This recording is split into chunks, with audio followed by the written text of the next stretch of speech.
أما بعد فقد قال الله تبارك وتعالى في القرآن المجيد أعوذ بالله من الشيطان الرجيم يا أيها الذين آمنوا أطيعوا الله وأطيعوا الرسول وأولي الأمر منكم فإن تنازعتم في شيء فردوه إلى الله والرسول إن كنتم تؤمنون بالله واليوم الآخر ذلك خيرا وأحسن تأويلا۔ محترم بھائیوں، بزرگوں، عزیز طلباء، معززات ماؤں اور بہنوں،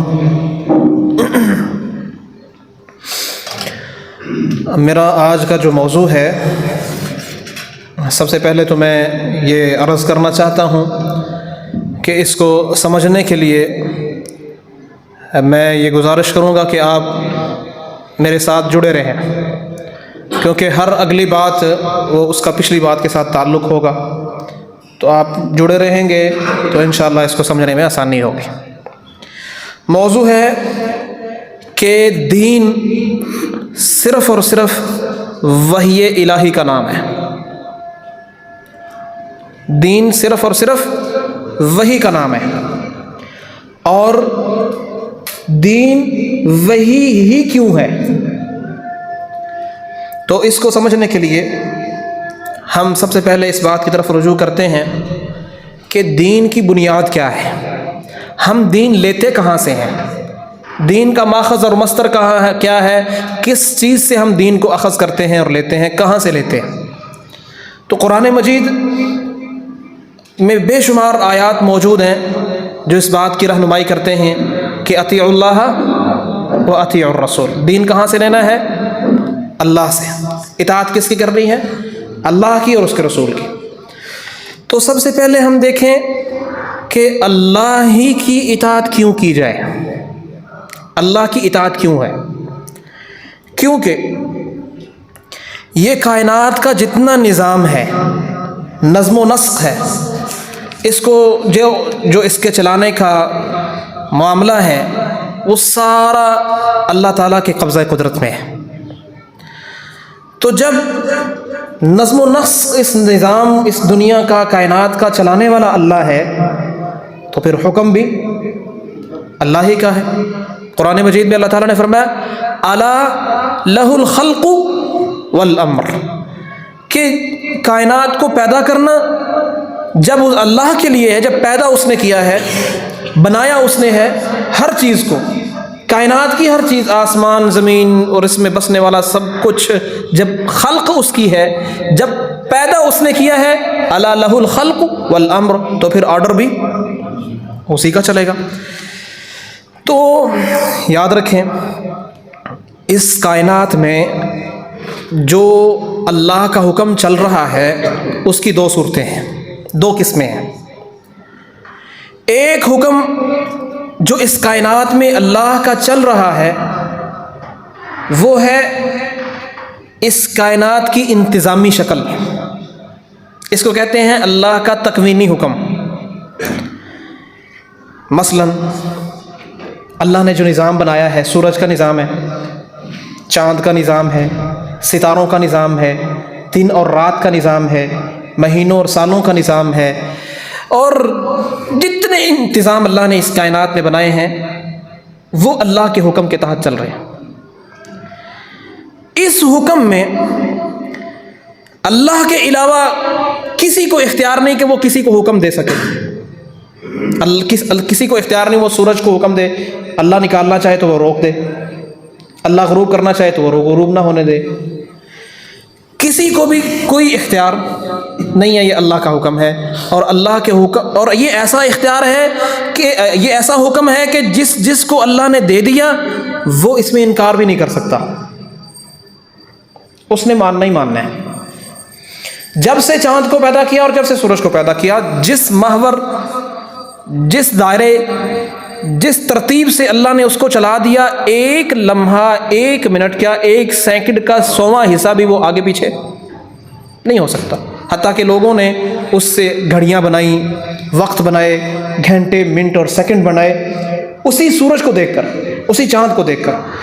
تو وہ اللہ کے حکم کے ایسے تابع ہے کہ ایک لمحہ بھر بھی اللہ کی نافرمانی کر سکتا ہی نہیں ہے۔ اللہ کا تمام نظام، یہ نظام اللہ کا ایسا ہے کہ اس میں اللہ تعالیٰ نے اس حکم میں کسی کو کوئی اختیار نہیں دیا، نہ تو یہ اختیار ہے کہ کوئی ان کو آرڈر دے سکے، اور نہ ہی جس کو اللہ نے یہ حکم جاری کیا ہے وہ اس میں یہ اختیار نہیں رکھ سکتا کہ میں یہ نہ مانوں۔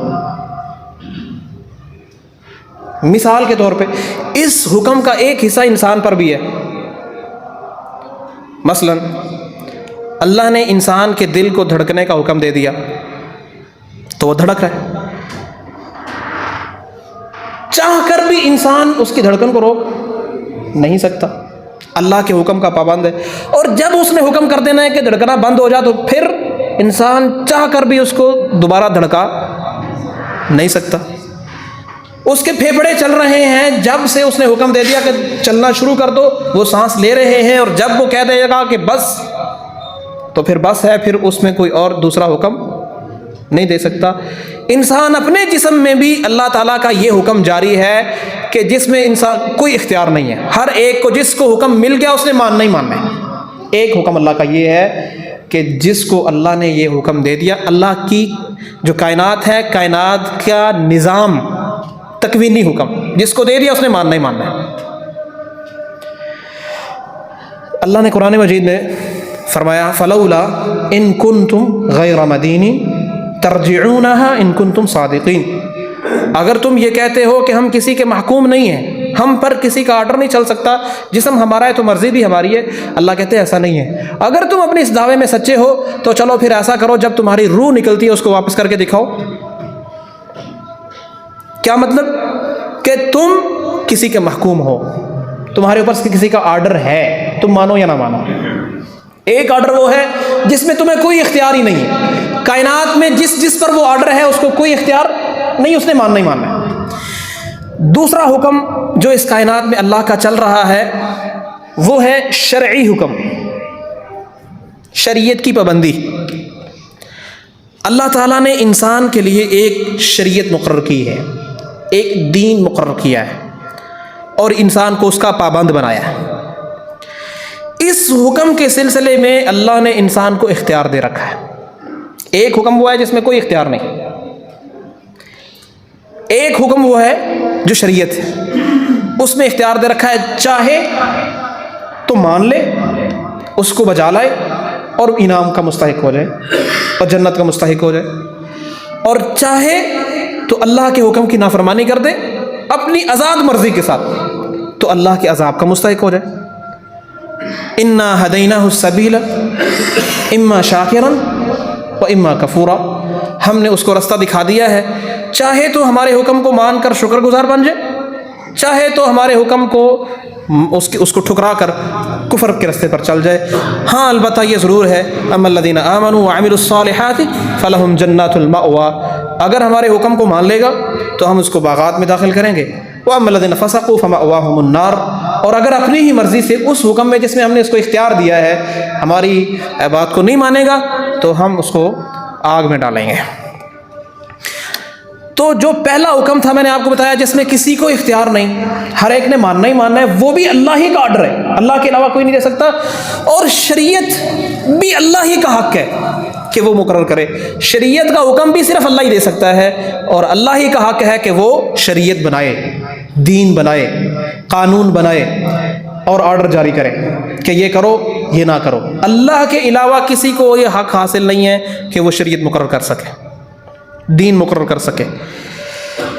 اچھا، اب جب دیکھو نا اللہ تعالیٰ نے فرمایا ان الحکم الا للہ، حکم صرف اور صرف کس کا ہے؟ اللہ کا۔ امر اللہ تعبدوا الا ایاہ، سو اس نے حکم دیا ہے کہ میری عبادت کرو، میرے علاوہ کسی کی عبادت نہ کرو۔ اب حکم تو اللہ کا چلے گا، آرڈر تو اللہ کا چلے گا، اللہ ساتوں آسمانوں سے اوپر عرش پر ہے، تو اس کا حکم اور آرڈر انسانوں تک کیسے پہنچے گا؟ اس کی تدابیر ہو سکتی تھیں، صورتیں ہو سکتی تھیں، لیکن اللہ تعالیٰ نے انسان کی پیدائش، اس کی خلقت کے موافق جو تدبیر تھی اس کو اختیار فرمایا، جو انسان کے موافق تھی۔ کئی ایک تدبیریں، مثال کے طور پر یہ بھی ہو سکتا تھا کہ خود اللہ تعالیٰ اتر کر ہر ایک کو حکم دے کہ یہ کرو اور یہ نہ کرو. کر سکتا ہے نا اللہ تو قادر ہے، لیکن انسان کی فطرت اس کو برداشت کر ہی نہیں سکتی. انسان کیا ایک پہاڑ اللہ کی تجلی کو برداشت نہیں کر سکتا؟ وہ ایسا ہو جاتا ہے تو انسان کیسے برداشت کر سکتا ہے؟ تو یہ انسان کی برداشت سے باہر ہے. یہ بھی ہو سکتا تھا کہ آسمان اور زمین کے درمیان کوئی اللہ اس طرح کا نظام اور ٹرانسلیٹر نصب کر دیتے کہ جس کے ذریعے اللہ تعالیٰ کے پیغام نشر ہوتے رہتے. لیکن یہ بھی انسان کی فطرت سے ہٹ کر ہے، کیونکہ انسان یہ چاہتا ہے کہ اس کے سامنے کوئی ایک نمونہ ہو جس کو دیکھ کر وہ کام کرے. فرشتہ بھی آ سکتا تھا، کوئی فرشتہ آئے اللہ کا حکم لے کر اور کہے کہ یہ تمہیں اللہ نے حکم دیا ہے، لیکن یہ بھی انسان کی فطرت کے موافق نہیں. کیوں؟ کیونکہ جب آ کر فرشتہ کہے گا یہ کھاؤ اور یہ نہ کھاؤ تو انسان کہے گا تجھے کیا پتا ہے بھوک کیا ہوتی ہے؟ فرشتہ تو کھاتا ہی نہیں. فرشتے کو بھوک کی حاجت نہیں ہے، اس کو کیا پتا کہ بچے کیا ہوتے ہیں، بھوک کیا ہوتی ہے، دکھ درد کیا ہوتا ہے. تو جب وہ کہے گا یہ کرو اور یہ نہ کرو تو یہ انسان کی فطرت سے ہٹ کر ہے. انسان کہے گا تجھے کیا پتا کہ بیوی بچوں کا دکھ کیا ہوتا ہے، کھانا پینے کی بھوک کیا ہوتی ہے اور تکلیف کیا ہوتی ہے. تو اللہ تعالیٰ نے اپنے پیغامات اور اپنی شریعت اور اپنا دین لوگوں تک اپنا حکم اور آرڈر پہنچانے کے لیے سب سے بہتر صورت یہ اختیار فرمائی کہ انسانوں میں سے ہی ایک پیغمبر منتخب کیا اور اس کی پیغمبری کے لیے ایسی اس کو نشانیاں اور دلیلیں دیں کہ اس کی پیغمبری میں اور اس کی نبوت میں کسی قسم کا کوئی شک باقی نہ رہے. ہر ایک یعنی معجزے دیے اس کو. لوگ عاجز آ گئے اس بات سے کہ وہ اس کو جھوٹا قرار دے سکے. اچھا، اب اس پیغمبر کے ذریعے اللہ تعالیٰ نے لوگوں تک اپنا پیغام پہنچایا اور اس پیغمبر کو لوگوں کے لیے اللہ تعالیٰ نے نمونہ بنا دیا. اب جب یہ بات ثابت ہو گئی کہ اللہ کی جو مرضی ہے اور اللہ کا جو حکم ہے وہ اللہ تعالیٰ اس کا اظہار پیغمبر کے ذریعے فرماتے ہیں، تو پھر یہ ضروری ٹھہرا کہ ہم اللہ کی اطاعت کے ساتھ کس کی اطاعت کریں؟ پیغمبر کی. دیکھیں نا، جب اللہ اپنی مرضی کا اظہار، اپنے حکم اور آرڈر کا اظہار ڈائریکٹ نہیں بلکہ پیغمبر کے ذریعے کرتا ہے تو ہمارے اوپر لازم کیا ہوا کہ ہم کس کی اطاعت کو لازم کریں؟ پیغمبر کی اطاعت کو لازم پکڑیں. کیوں؟ کیونکہ پیغمبر اپنی مرضی سے کچھ بولتا ہی نہیں ہے، کوئی بات بھی اپنی مرضی سے کرتا ہی نہیں. وما ينطق عن الهوى ان هو الا وحی یوحى. وہ نبی اپنی مرضی سے کچھ نہیں بولتا، وہ جو بھی بولتا ہے وہ ہوتا ہے جو اس کی طرف وحی کی جاتی ہے. لہذا پیغمبر کا ارشاد ہو، اس کی رہنمائی ہو، اس کا عمل ہو، اس کا قول ہو، اس کا فعل ہو، ہر چیز وحی کا حصہ ہے. پیغمبر کی ایک ایک بات، پیغمبر کا ایک ایک عمل، سب کچھ وحی کا حصہ ہے اور وحی کی نگرانی میں جس کی پیروی ضروری ہے. اللہ تعالیٰ نے فرمایا وما آتاکم الرسول فخذوہ وما نہاکم عنہ فانتہوا. جو رسول تمہیں دے دے اس کو لے لو، جس سے روک دے اس سے رک جاؤ. اور جب رسول کا دیا تم لوگے اور رسول کے روکے سے رک جاؤ گے. ومن یطع الرسول فقد اطاع اللہ. جس نے رسول کی اطاعت کی اس نے اللہ کی اطاعت کی. رسول کی اطاعت در حقیقت اللہ کی اطاعت ہے، اس لیے کہ رسول اپنی مرضی سے کوئی بات کرتا ہی نہیں ہے. اچھا، اب اگلی بات سنیں. اللہ کا حکم انسانوں تک کس ذریعے سے؟ رسول کے ذریعے سے. چونکہ دین، شریعت، اللہ کا حکم، اللہ کا آرڈر، اللہ نے اپنا آرڈر لوگوں تک رسول کے ذریعے پہنچانا تھا تو رسول کے لیے بھی حد مقرر کر دی. یہ مطلب اس کا یہ ہرگز مطلب نہیں ہے کہ رسول کے ذمہ لگا دیا اب رسول اللہ کی باتوں میں اپنی باتیں شامل کر دے.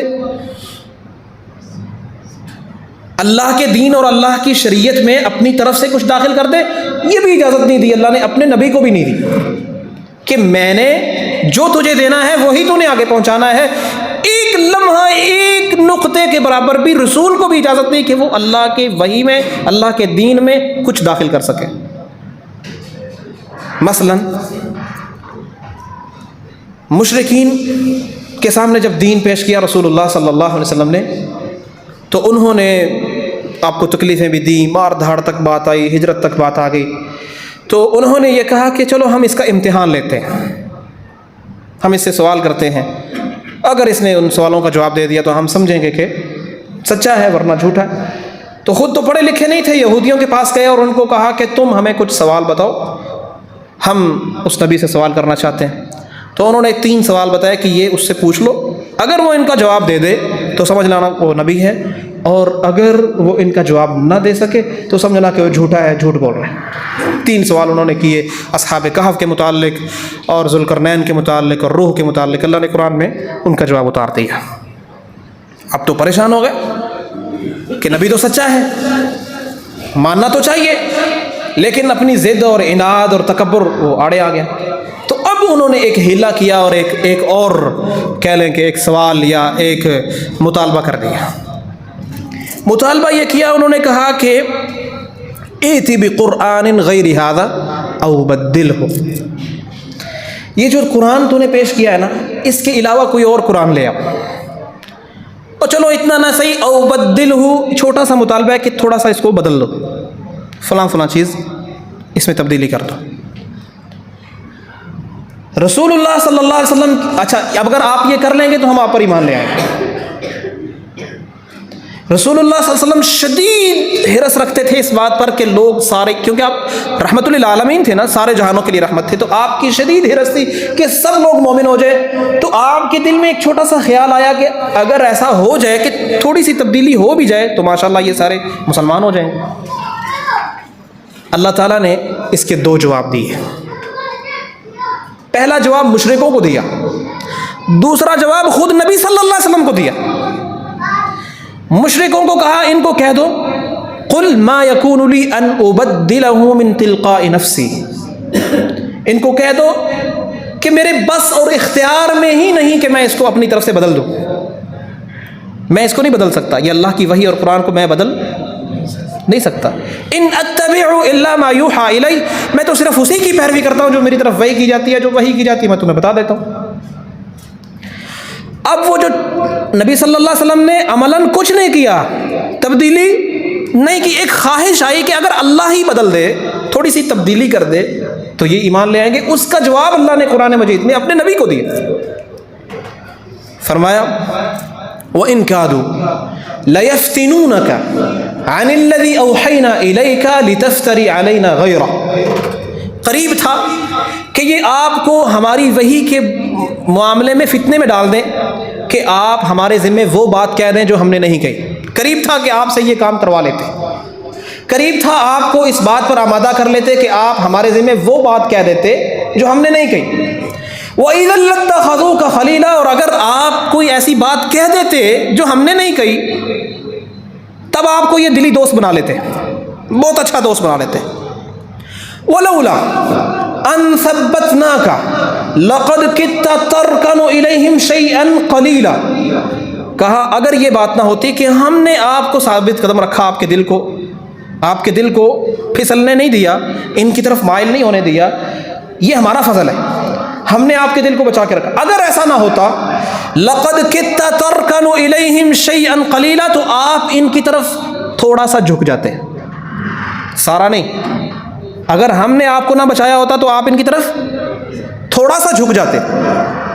کیا سمجھ آئی؟ شیئن قلیلا، تھوڑا سا، مطلب کیا ہے کہ اللہ کے نبی کو شیئن قلیلا، تھوڑی سی بات بھی اللہ کی وحی میں شامل کرنے کی اجازت نہیں، جو اللہ کہے گا وہی آگے کہنا ہے۔ شیئن قلیلا، تھوڑا سا بھی نبی اپنی طرف سے اس میں دخل نہیں دے سکتا۔ اور اگر شیئن قلیلا بھی کہہ دیتا، تھوڑا سا اپنی طرف سے وہ کہہ دیتا جو ہم نے نہیں کہا، اپنی طرف سے دین میں کوئی بات نبی داخل کر دیتا، اِذًا لَأَذَقْنَاكَ، ضعف الحیات وضعف الممات ثم لا تجد لك علینا نصیرا، تب ہم آپ کو دنیا میں بھی ڈبل سزا دیتے، عذاب دیتے، اور مرنے کے بعد بھی ڈبل سزا دیتے۔ کس سخت لہجے میں اللہ نے دوسری جگہ پر فرمایا وَلَوْ تَقَوَّلَ عَلَيْنَا بَعْضَ الْأَقَاوِيلِ، اگر کوئی چھوٹی سی تھوڑی سی بات کر دیتا نبی، وہ بات جو ہم نے نہیں کہی، لَأَخَذْنَا مِنْهُ بِالْيَمِينِ، تو ہم اس کو اس کے دائیں ہاتھ سے پکڑتے، ثُمَّ لَقَطَعْنَا مِنْهُ الْوَتِينَ، ہم اس کی شارہ کی کاٹ دیتے، فَمَا مِنْكُمْ مِنْ أَحَدٍ عَنْهُ حَاجِزِينَ، تم سارے کے سارے مل کر اس کو ہم سے بچا نہیں سکتے تھے۔ تو کیا سمجھ آئی کہ اللہ کی وحی اور اللہ کے دین اور اللہ کی شریعت میں محمد الرسول اللہ صلی اللہ علیہ وسلم کو بھی کوئی اجازت نہیں کہ وہ اپنی طرف سے کوئی بات اس میں شامل کریں، جو اللہ کہے گا وہی لوگوں تک ٹرانسلیٹ کر دیں گے۔ آپ ایک پیغمبر ہیں، ایک مرسل ہے، اللہ کے پیغام کو دوسروں تک پہنچانے والے، بس اس میں دخل نہیں دے سکتے۔ اچھا، تو کیا سمجھ آئی؟ خلاصہ یہ نکلا کہ جو کچھ نبی صلی اللہ علیہ وسلم نے پیش کیا وہ سب کا سب اللہ کی مرضی اور اللہ کے حکم کے مطابق، اس لیے مومنوں پر لازم کر دیا کہ وہ ہر معاملے میں رسول اللہ صلی اللہ علیہ وسلم کی اطاعت کریں اور پیروی کریں۔ فرمایا فلا وربک لا یؤمنون حتی یحکموک فیما شجر بینہم ثم لا یجدوا فی انفسہم حرجا مما قضیت ویسلموا تسلیما، تیرے رب کی قسم ہے کوئی شخص اس وقت تک مومن ہو ہی نہیں سکتا حتی یحکموک فیما شجر بینہم، یہاں تک کہ نبی آپ کو جج مان لیں، فیصل مان لیں اپنے تمام معاملات میں، اپنے تمام جھگڑوں میں، اپنے تمام معاملوں میں، اور پھر ثم لا یجدوا فی انفسہم حرجا مما قضیت، جو آپ آرڈر کر دیں، فیصلہ کر دیں، ججمنٹ کر دیں، اس فیصلے میں اپنے دل کے اندر کوئی تکلیف اور تنگی محسوس نہ کرے، اگر کرے گا تو مومن نہیں۔ دنیا کا کوئی معاملہ ہے، آپ کاروبار کرنا چاہتے ہیں، کیا کرنا ہے کیا نہیں کرنا ہے، کون سا حلال ہے کون سا حرام ہے، کون سی شق جائز ہے کون سی شق جائز نہیں ہے، فیصلہ لینا ہے، اور آپ نے کہاں سے لینا ہے؟ اللہ کے نبی سے پوچھو۔ کہہ دیا جائز ہے تو خوشی سے لے لو، کہہ دیا نہیں کرنا تو خوشی سے چھوڑ دو۔ آپ نے کاروبار لین دین کرنا ہے، کون سا کرنا ہے کون سا نہیں کرنا، فیصلہ کہاں سے آئے گا؟ رسول اللہ سے صلی اللہ علیہ وسلم۔ کہہ دیا کر لو یہ کام تو خوشی سے کر لینا ہے، کہہ دیا یہ جائز نہیں ہے چھوڑ دو تو خوشی سے چھوڑنا ہے۔ شادی کرنی ہے، کس کے ساتھ کرنی ہے کس کے ساتھ نہیں کرنی، کیا شرائط ہونی چاہیے، شریعت کیا کہتی ہے، دین کیا کہتا ہے، اس کے مطابق اگر بات بنتی ہے، آپ کے دل کو لگتی ہے اچھی تب بھی قبول کرنی ہے، دل کو نہیں اچھی لگتی پھر بھی قبول۔ مثال کے طور پہ فرمایا وَلَا تُنْكِحُوا الْمُشْرِكَاتِ حَتَّى يُؤْمِنْ، مشرک سے شادی نہ کرو جب تک وہ ایمان نہ لے آئے۔ تو آپ کے دل کو بات اچھی لگتی ہے یا نہیں لگتی، حکم یہی ہے، فیصلہ یہی ہے۔ تو اگر آپ شادی کرنا چاہتے ہیں کسی مشرک سے اور آپ کی بات چل گئی، آپ کی دوستی ہو گئی، محبت ہو گئی وغیرہ وغیرہ، بعد میں آپ کو پتہ چلا کہ اللہ کے نبی کا فیصلہ یہ ہے کہ نہیں کرنی، تو خوشی سے قبول کرنا ہے کہ نہیں کرنی، اور اگر دل میں اس فیصلے کی تنگی محسوس کی، ایمان گیا۔ تو ہر معاملے میں فیصلہ کس کا ہوگا؟ رسول اللہ صلی اللہ علیہ وسلم کا ہوگا، اور تنگی محسوس کرنے والا مومن نہیں ہو سکتا۔ اللہ اور اس کے رسول کے فیصلے کے بعد کوئی گنجائش ہے ہی نہیں ہے مومن کے لیے۔ فرمایا اللہ تعالیٰ نے وَمَا كَانَ لِمُؤْمِنٍ وَلَا مُؤْمِنَةٍ إِذَا قَضَى اللَّهُ وَرَسُولُهُ أَمْرًا أَن يَكُونَ لَهُمُ الْخِيَرَةُ مِنْ أَمْرِهِمْ، کسی مومن کے لیے، مرد یا مومن عورت ہو، اس کے لیے یہ جائز ہی نہیں کہ جب اللہ کا فیصلہ آ جائے تو وہ کوئی اپنا اختیار چلائے۔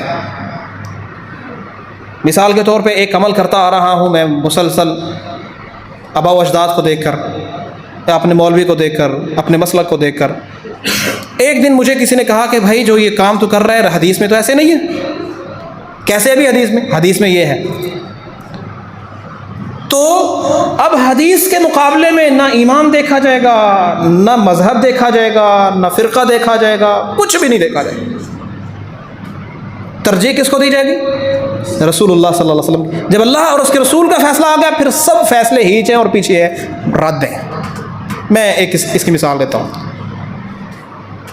ہمارا قانون حکومت جو وراثت کا نظام ہے اس میں کہتی ہے کہ اگر کوئی شخص فوت ہوتا ہے تو پوتوں کے لیے یا پوتیوں کے لیے بھی حصہ ہے. ایک بندہ ہے، اس کے بچے ہیں، 3 بچے ہیں مثال کے طور پر، تینوں میں سے ایک فوت ہو گیا، اس کے بھی آگے بچے تھے. تو اب جب دادا فوت ہوگا تو ان 2 کو ملنا ہے، اور جو قانون ہے وہ کہتا ہے پوتوں کو بھی ملے گا، اور پوتوں کو دیتا ہے پوتوں پوتیوں کو، لیکن شریعت نہیں دیتی. اب کوئی عقل مند کھڑا ہو کے کہے کہ یار ایک تو بیچاروں کا پہلے باپ فوت ہو گیا، اوپر سے شریعت بھی محروم کر رہی ہے، اب اگر حکومت دیتی ہے تو دینے دو. غلط ہے. جب اللہ اور اس کے رسول کا حکم آ گیا کہ پوتے محروم ہیں، ہاں وصیت وہ کر سکتا ہے لیکن وراثت میں ان کو حق نہیں ملے گا، وہ باقی 2 بیٹوں کا ہی ہے، تو حکم اللہ اور اس کے رسول کا ہے. اور جو اپنے دل میں تنگی محسوس کرے گا وہ اپنے ایمان سے ہاتھ دھو بیٹھے. تو اللہ تعالیٰ نے فرمایا فَلْيَحْذَرِ الَّذِينَ يُخَالِفُونَ عَنْ أَمْرِهِ أَن تُصِيبَهُمْ فِتْنَةٌ أَوْ يُصِيبَهُمْ عَذَابٌ أَلِيمٌ. اللہ اور اس کے رسول کا فیصلہ جب آ گیا تو اس کی مخالفت کرنے والوں کو چاہیے کہ وہ ڈریں اس بات سے کہ کہیں فتنے میں مبتلا نہ ہو جائیں، اور اس بات سے بھی ڈریں کہ کہیں ان پر دردناک عذاب نہ آ جائے. تو میرے بھائیوں، اب ہم نے دیکھنا ہے کہ جب ہمارے لیے رسول اللہ صلی اللہ علیہ وسلم کی اطاعت لازم ہوگی ہر کام میں، تو رسول اللہ صلی اللہ علیہ وسلم ہمیں کیا دے کر گئے ہیں، کیا چیز چھوڑ کر گئے ہیں جس سے ہم آپ کے حکم کو اخذ کریں اور لیں. سب سے پہلے اللہ کا کلام ہے، قرآن مجید ہے. اچھا، اور اس کے بعد رسول اللہ صلی اللہ علیہ وسلم کی حدیث ہے. اب جو نبی صلی اللہ علیہ وسلم کی حدیث ہے، جیسے میں نے پہلے کہا، یہ بھی قرآن سے ثابت ہے. فرمایا وَأَنزَلْنَا إِلَيْكَ الذِّكْرَ لِتُبَيِّنَ لِلنَّاسِ مَا نُزِّلَ إِلَيْهِمْ. ہم نے آپ کی طرف ذکر نازل کیا، یعنی قرآن. کس لیے؟ لِتُبَيِّنَ لِلنَّاسِ مَا نُزِّلَ إِلَيْهِمْ، تاکہ آپ لوگوں کے لیے اس کو کھول کر بیان کر دیں جو ان کی طرف نازل کیا گیا ہے، یعنی قرآن کا بیان. جو قرآن کا بیان ہے، حدیث ہے، وہ بھی نبی صلی اللہ علیہ وسلم اپنی طرف سے اس کی وضاحت نہیں کریں گے. قرآن ہے مثال کے طور پہ ایک گائیڈ بک ہے، اس میں حکم ہے نماز پڑھو، تو کیسے پڑھنی ہے، کتنی پڑھنی ہے، کتنے رکوع ہیں، کتنے سجود ہیں، یہ تو وضاحت نہیں ہے. وہ وضاحت کس نے کرنی ہے؟ اس کی ذمہ داری رسول اللہ صلی اللہ علیہ وسلم کی ہے. اور رسول اللہ صلی اللہ علیہ وسلم نے کہاں سے کرنی ہے؟ اللہ کے حکم اور اس کی وحی سے، اپنی طرف سے نہیں کرنی. اس کی دلیل فرمایا کہ لا تحرک به لسانک لتعجل به ان علینا جمعہ وقرآن. اے نبی، جب جبریل آپ کے پاس وحی لے کر آئیں تو اس کو تیز تیز رٹا لگانے کی کوشش نہ کیا کریں، اس کو یاد کروانا اور آپ کے سینے میں محفوظ کرنا ہماری ذمہ داری. ثم ان علینا بیانا، پھر اس کو بیان کرنا، اس کے معنی، مفہوم اور مطلب کو آگے لوگوں تک پہنچانا اور بیان کرنا، یہ بھی ہماری ذمہ داری. گویا قرآن اور قرآن کا بیان، قرآن اور قرآن کا مفہوم، مطلب، تفسیر، قرآن بھی اللہ کی طرف سے نازل کرتا ہے، اور اس کا مطلب اور مفہوم جو رسول اللہ صلی اللہ علیہ وسلم نے لوگوں کو بتایا وہ بھی نازل کرتا ہے، اپنی طرف سے نہیں بتایا. قرآن کا جو مطلب، جو مفہوم، جو کچھ بتایا وہ بھی اللہ کی طرف سے نازل کرتا ہے. اب جو مثال کے طور پہ اللہ نے کہا نماز پڑھو، یہ اللہ کا حکم ہے، تو اللہ کے نبی نے کہا 5 دفعہ پڑھو، یہ بھی اللہ ہی کا حکم ہے. کہا کس نے ہے؟ نبی صلی اللہ علیہ وسلم نے. آپ نے کہا فجر کی 2 رکعتیں ہیں، کہا اللہ کے نبی نے، لیکن حکم اللہ ہی کا ہے. آپ نے کہا ظہر کی 4 رکعتیں ہیں، کہا رسول اللہ نے، لیکن حکم اللہ ہی کا ہے. اس کی میں آپ کو مثال دیتا ہوں.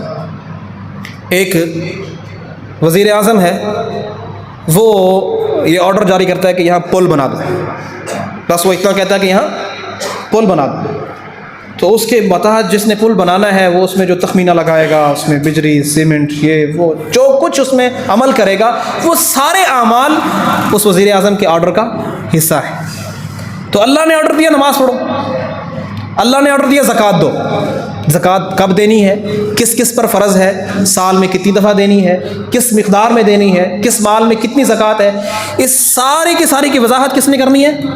رسول اللہ صلی اللہ علیہ وسلم نے کرنی ہے، اور اپنی طرف سے نہیں کرنی، اللہ کی وحی کے ذریعے کرنی۔ اللہ اکبر۔ اچھا، تو ان دو چیزوں کے متعلق، قرآن اور حدیث کے متعلق، اللہ تعالیٰ نے فرمایا الیوم اکملت لکم دینکم واتممت علیکم نعمتی ورضیت لکم الاسلام دینا۔ ہم نے آج تمہارے لیے تمہارے دین کو مکمل کر دیا ہے۔ قرآن بھی نازل ہو گیا، اور قرآن کا ایک ایک معنی اور مفہوم بھی نازل ہو گیا، شریعت مکمل ہوگی، کوئی ایسی چیز نہیں رہی کہ جس کی وضاحت کے لیے باہر سے کچھ لینا پڑے۔ یعنی رسول اللہ صلی اللہ علیہ وسلم ایسا نہیں ہے کہ صرف متن دے کر گئے ہیں اور اس کا مفہوم نہیں دے کر گئے۔ مفہوم کے لیے اسلام کسی اور کا محتاج ہو، کسی فقیہ کا محتاج ہو، کسی اور، سب کچھ دے کر گئے، دین دے کر گئے، دین عبارت بھی دے کر گئے، متن بھی دے کر گئے، اس کی سمجھ اور اس کا مفہوم بھی دے کر گئے، سمجھا کر گئے۔ کچھ آپ نے قرآن کا مطلب اپنی زبان سے سمجھا دیا، اور کچھ کا مطلب اپنے عمل سے بتا دیا، تو وہ آپ کے قول ہوں یا آپ کے فعل ہوں، وہ سب حدیث بن گیا، وہ سب کا سب حدیث بن گیا۔ تو اب ان دو چیزوں کے علاوہ، قرآن اور حدیث کے علاوہ، دین حاصل کہیں سے قطعاً نہیں کیا جا سکتا، کہیں سے نہیں کیا۔ جو شخص قرآن اور حدیث کے علاوہ کہیں سے دین حاصل کرنے کی کوشش کرے گا، گویا وہ دین کو ناقص سمجھ رہا ہے، وہ سمجھ رہا ہے دین مکمل ہی نہیں ہے۔ اللہ نے فرمایا اتبعوا ما انزل الیکم من ربکم ولا تتبعوا من دونہ اولیاء، جو اللہ کی طرف سے تمہاری طرف نازل کیا گیا اس کی پیروی کرو، اس کے علاوہ کسی اور کے پیچھے مت چلو۔ اور جو کہیں اور سے اس دین کے مطلب کو سمجھنا کی کوشش کرے گا، فرمایا من عمل عملا لیس علیہ امرنا فہو رد، کہیں اور سے جس پر ہماری مہر نہیں، جو مطلب ہم نے نہیں بتایا، قرآن کی کسی آیت کا یا حدیث کے کسی لفظ کا وہ مطلب نکالے جو ہم نے نہیں کہا، تو وہ ردی کی ٹوکری میں جائے گا، وہ دین نہیں بن سکتا۔ یاد رکھیں، دودھ میں زمزم کا پانی کیوں نہ ملا لو، وہ خالص نہیں رہے گا۔ اب زمزم کا پانی ملا لو، زمزم کی بڑی حیثیت ہے، بڑا شرف ہے، اس میں بڑی عزت ہے، اور دودھ تو عام ایک گائے کا ہے، وہ گائے کی کوئی حیثیت نہیں ہے، لیکن پھر بھی دودھ خالص نہیں رہے گا۔ کتنا ہی بڑا امام بزرگ کیوں نہ ہو، اس کی بات کو جب آپ دین میں داخل کریں گے تو دین خالص نہیں رہے گا، دین خالص نہیں رہے گا۔ تو یاد رکھیں، ہر مسئلے کا حل اللہ تعالیٰ نے قرآن اور حدیث میں رکھ دیا ہے۔ نبی صلی اللہ علیہ وسلم نے، جیسے میں نے آپ کو پہلے بتایا کہ وہ متن بھی دے کر گئے اور فہم دونوں دے کر گئے۔ نبی صلی اللہ علیہ وسلم نے فرمایا ما بقی شیء، فرمایا کوئی چیز باقی رہی نہیں، یقرب من الجنت ویباعد من النار، جو تمہیں جنت کے قریب کرے اور آگ سے دور کر دے، الا قد بین لکم، وہ تمہارے لیے واضح کر دی گئی، بتا دیا گیا۔ ہر وہ چیز جو تمہیں جنت کے قریب کرے، ہر وہ چیز جو تمہیں جہنم سے دور کرے، وہ سب کچھ بتا دیا گیا، کوئی چیز رسول اللہ صلی اللہ علیہ وسلم نے نہیں چھوڑی۔ امام احمد بن حنبل کے متعلق امام عبد الوہاب الوراق وہ کہتے ہیں کہ ان سے امام احمد بن حنبل رحمہ اللہ سے 60,000 مسئلے پوچھے گئے ان کی زندگی میں، جو لوگوں نے ان کو لکھا۔ کہا سئل رجل عن 60,000 مسألة فأجابها بأن قال، ہر مسئلے کا جواب انہوں نے حدیث رسول صلی اللہ علیہ وسلم سے دیا، اور وہ بھی پوری سند بیان کر کے کہ یہ حدیث ہے اور یہ اس کی سند ہے اور یہ اس مسئلے کے بارے میں رسول اللہ صلی اللہ علیہ وسلم کا فرمان۔ تو گویا ہر مسئلے کا حل قرآن اور حدیث کے اندر موجود ہے۔ تو اس لیے اب دین میں جو حجت ہے وہ صرف اور صرف دلیل ہوگی۔ آپ کوئی بھی مسئلہ پوچھیں، کسی سے بھی پوچھیں، یا کوئی شخص مسئلہ بیان کرے یا دین کی بات بیان کرے، اس کی شخصیت حجت نہیں، اس کی بزرگی حجت نہیں، اس کی شان و شوکت حجت نہیں، اس کا مرتبہ حجت نہیں، دلیل حجت ہے۔ آپ کوئی بھی وہ مسئلہ بتائے، لازم ہے کہ وہ اس کی دلیل بیان کرے، دلیل نہیں تو وہ مسئلہ ردی کی ٹوکری میں، وہ مسئلہ ردی کی۔ اگر کسی کے پاس، کیونکہ قرآن جو دین ہے وہ ان دو چیزوں میں ہے، قرآن اور حدیث میں۔ کسی شخص کو، حتیٰ کہ میں نے آپ کو پہلے دلیل کے ساتھ واضح کر دیا کہ رسول اللہ صلی اللہ علیہ وسلم کو بھی اللہ نے اختیار نہیں دیا کہ اپنی مرضی سے دین میں کوئی بات داخل کر دیں، تو کسی کی کیا مجال ہے کہ وہ کوئی بات کرے اور اس پر اللہ کے رسول کی دلیل پیش نہ کرے، قرآن سے دلیل پیش نہ کرے۔ تو میں اس کی آپ کو ایک مثال دیتا ہوں۔ عبداللہ بن عباس رضی اللہ عنہ لوگوں کو نصیحت کر رہے تھے، اور ہر بات پر وہ یہ کہہ رہے تھے کہ اللہ اور اس کے رسول نے یہ فرمایا۔ ایک شخص کھڑا ہوا، اس نے کہا آپ نے یہ مسئلہ بتایا ہے، اس کے متعلق ابو بکر اور عمر رضی اللہ عنہ تو ایسے کہتے ہیں۔ ابو بکر اور عمر کا مرتبہ بہت بلند ہے، بلکہ امت میں رسول اللہ صلی اللہ علیہ وسلم کے بعد سب سے بلند مرتبہ ہمارا ایمان ہے کن کا ہے؟ ابو بکر اور عمر کا۔ تو وہ شخص کہتا ہے کہ ابو بکر اور عمر تو یوں کہتے ہیں۔ عبداللہ بن عباس کا سرخ ہو گیا چہرہ غصے سے، کہا یوشک ان تنزل علیکم حجارۃ من السماء، قریب ہے تمہارے اوپر آسمان سے پتھروں کی بارش ہو جائے۔ اقول لکم قال رسول اللہ وتقولون قال عمر قال ابو بکر وعمر، قریب ہے تمہارے اوپر پتھروں کی بارش ہو جائے، میں تمہیں کہہ رہا ہوں اللہ اور اس کے رسول نے ایسے کہا ہے، اور تم کہہ رہے ہو ابو بکر اور عمر ایسے کہتے ہیں۔ جب اللہ اور اس کے رسول کی بات آ گئی پھر کسی کی بات نہیں ہے۔ اگر کسی کی بات ہے اور اس کے پاس اللہ اور اس کے رسول کی دلیل کوئی نہیں تو اس کی بات ردی کی ٹوکری میں۔ میں نے ایک حضرت کو سنا کہتے ہوئے، کہتے ہیں کہ یہ کیا تم نے تماشا بنا رکھا ہے کہ دلیل دلیل دلیل دلیل، ہم تو اہل سنہ لوگ ہیں، عقیدت والے لوگ ہیں، ہمارا کام تو قبول کرنا ہے، ہمارا کام تو جو ہے نا وہ عزت اور احترام کرنا ہے اور اعتماد کرنا ہے، اور جو ہمارے بزرگوں نے کہہ دیا وہ اس پر ہمارا کام ہے کہ اس کو قبول کرنا۔ نہیں کیا جائے گا جب تک دلیل نہیں قبول نہیں۔ میں اس کی دلیل صحابہ سے دیتا ہوں۔ یاد رکھیں، سنت کے مقابلے میں کوئی کتنا بڑا بھی امام ہو، کسی کی فضیلت کا مطلب یہ ہرگز نہیں ہے کہ اس سے دلیل نہ مانگی جائے۔ میں نے جیسے پہلے کہا کہ رسول اللہ صلی اللہ علیہ وسلم کے بعد ہمارا ایمان ہے کہ سب سے فضیلت بڑی کس کی ہے؟ ابو بکر رضی اللہ عنہ۔ ابو بکر ایک مسئلہ بیان کرتے ہیں، کہتے ہیں جب رسول اللہ صلی اللہ علیہ وسلم کی وفات ہوئی تو کچھ لوگوں نے زکوٰۃ دینے سے انکار کر دیا، کہا ہم زکوٰۃ کے منکر ہو گئے، ہم نہیں مانیں۔ ابو بکر رضی اللہ عنہ نے کہا واللہ لأقاتلن من فرق بین الصلاۃ والزکاۃ، اللہ کی قسم ہے میں ہر اس شخص سے قتال کروں گا جو زکوٰۃ اور نماز کے درمیان فرق کرتا ہے۔ یہ ایک بڑی بات تھی۔ حضرت عمر رضی اللہ عنہ نے یہ نہیں کہا کہ بڑی فضیلت ہے، بڑے امام ہیں، خلیفۃ المسلمین ہے، رسول اللہ صلی اللہ علیہ وسلم کے ساتھ ساری زندگی گزاری ہے، کوئی دلیل تو ہوگی، ان کے پاس بھی تو کوئی دلیل، یہ کہتے نا او یار ان کے پاس بھی تو کوئی دلیل ہوگی، آخر کسی دلیل کی بنیاد پر انہوں نے کہا نا۔ یہ نہیں کہا کہ ابو بکر نے ساری زندگی رسول اللہ صلی اللہ علیہ وسلم کے پاس ساتھ گزاری ہے، کسی دلیل کی وجہ سے کہہ رہے ہیں نا، نہیں، کہا ابو بکر کیف تقاتل من قال لا الہ الا اللہ، آپ اس بندے سے کیسے لڑائی کر سکتے ہیں، جہاد کر سکتے ہیں جو لا الہ الا اللہ پڑھتا ہے، جو لا الہ الا اللہ پڑھتا ہے آپ اس کے ساتھ قتال کیسے کر سکتے ہیں، دلیل دے۔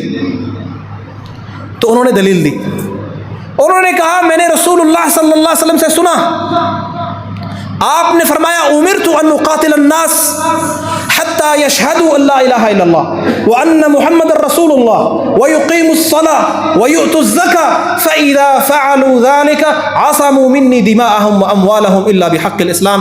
کہا کہ رسول اللہ صلی اللہ علیہ وسلم نے فرمایا کہ مجھے حکم دیا گیا کہ میں لوگوں سے اس وقت تک لڑتا رہوں جب تک وہ شہادتین نہ دیں، اللہ اور اس کے رسول کو نہ مان لیں، نماز قائم نہ کریں، زکوٰۃ ادا نہ کریں۔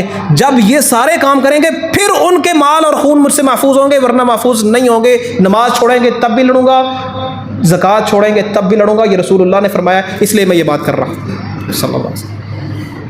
تو ابو بکر رضی اللہ عنہ کی بات جو ابھی بغیر دلیل کے تھی عمر نے قبول نہیں کی۔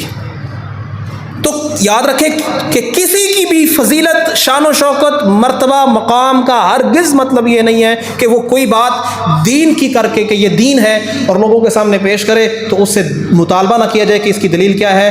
جو مطالبہ نہیں کرے گا اور اندھا دھند مانتا چلا رہے گا یہ گمراہی کے راستے پر چل رہا ہے۔ اللہ سے دعا ہے اللہ سمجھنے کی، عمل کی توفیق عطا فرمائے۔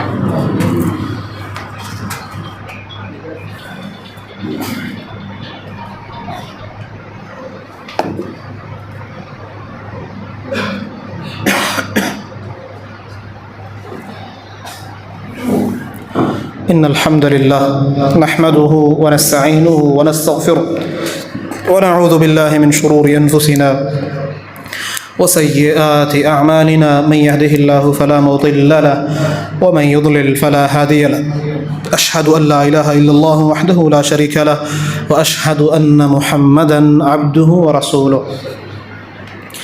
پچھلے جمعے میرا موضوع تھا عافیت اللہ کی بہت بڑی نعمت ہے، تو اس کے متعلق ایک حدیث جو بہت اہم تھی وہ میں بیان نہیں کر سکا اور اس کی بہت ہی فضیلت ہے، تو میں اس لیے چاہتا ہوں کہ میں اس کو بیان کر دوں۔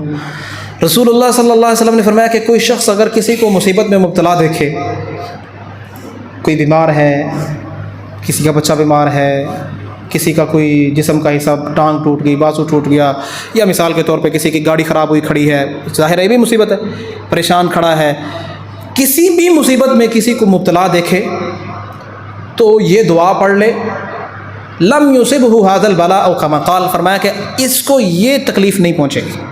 وہ دعا کیا ہے؟ اگر وہ یہ دعا پڑھ لے گا تو اس کو یہ تکلیف اور یہ مصیبت نہیں پہنچے گی۔ وہ دعا یہ ہے، الحمدللہ الذی عافانی مما ابتلاک بہ وفضلنی علی کثیر ممن خلق تفضیلا۔ یہ دعا آپ کو ایک کتاب ہے دعاؤں کی حصن المسلم، اس میں انشاءاللہ مل جائے گی۔ الحمدللہ، آپ ریکارڈنگ میں اس کو دوبارہ پڑھ دیتا ہوں، آپ اس کو یاد بھی کر لیں۔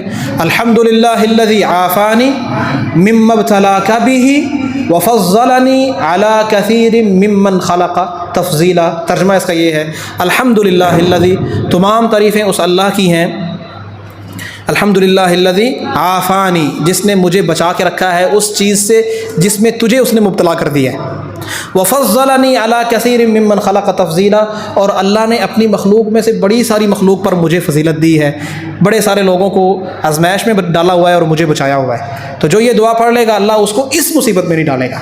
واقول قولی ھذا استغفر اللہ لی ولکم ولسائر المسلمین واستغفروہ انہ هو الغفور الرحیم۔